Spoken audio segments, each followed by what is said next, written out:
जय हिंद साथियों। CRPF steno के लिए प्रैक्टिस डिक्टेशन 90 शब्द प्रति मिनट 10 सेकंड में शुरू होगी।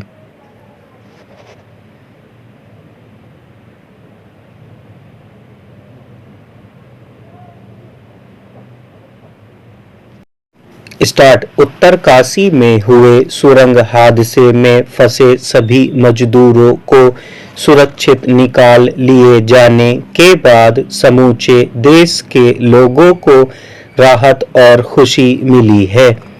इस दौरान तकनीक की उच्च क्षमताओं से लेकर आपात अवस्था में कुछ पारंपरिक तरीके अपनाकर बचाव कार्य के संचालन और इस अभियान में लगे लोगों के सरोकारों के तमाम उदाहरण सामने आए।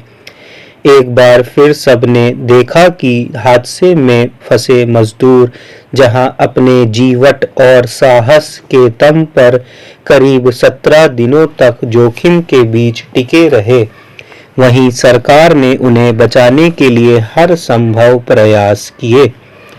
आखिर इस अभियान में मिली कामयाबी ने मजदूरों को बचाने की कोशिशों के एक व्यापक सरोकार को जीवन दिया।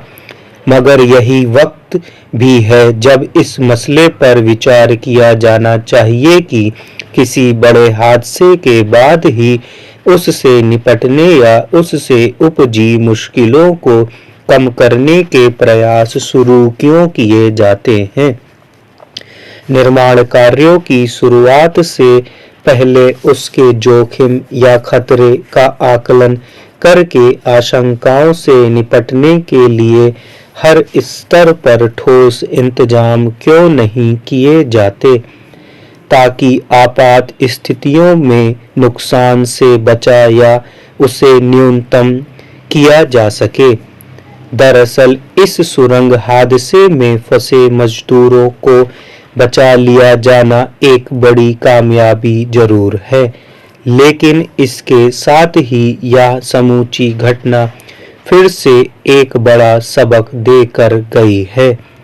हालांकि वक्त के साथ विकास के क्षेत्र में सभी स्तरों पर निर्माण कार्यों में आधुनिक तकनीकी के जरिए गुणवत्ता सुनिश्चित करने से लेकर निर्धारित या कम समय में किसी परियोजना को पूरा करने जैसे काम उपलब्धि के तौर पर देखे जा सकते हैं, मगर सवाल है कि पहाड़ी इलाकों में सड़कें या सुरंग जैसे निर्माण कार्यों में हर स्तर पर जोखिम का सटीक आकलन, उसके मद्देनजर सावधानी, सुरक्षा और पहाड़ धंसने जैसी आपात स्थिति में बचाव के पूर्व इंतजामों को लेकर गंभीरता क्यों नहीं बरती जाती।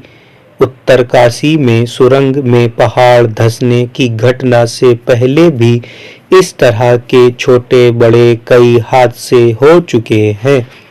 मुश्किल यह है कि त्रासद उदाहरण मौजूद होने के बावजूद नए सुरंग निर्माण कार्यों के दौरान तब तक जरूरी सावधानी बरतने को प्राथमिकता नहीं दी जाती जब तक कि फिर कोई भयानक हादसा ना हो जाए।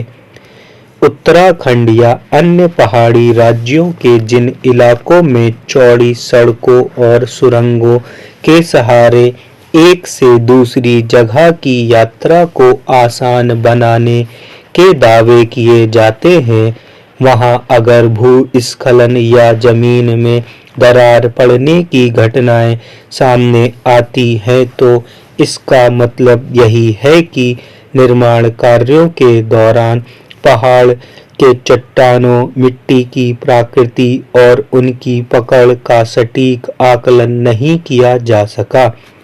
यूं भी हिमालय को सबसे नई पर्वत श्रृंखलाओं में से एक और भूकंप के लिहाज से संवेदनशील क्षेत्र माना जाता है। अगर इस तरह के जोखिम के बीच काम किए जाते हैं तो हादसों की आशंका लगातार बनी रहती है। फिर क्या सुरंग बनाने की वैसी तकनीक का इस्तेमाल अनिवार्य नहीं बनाना जाना चाहिए?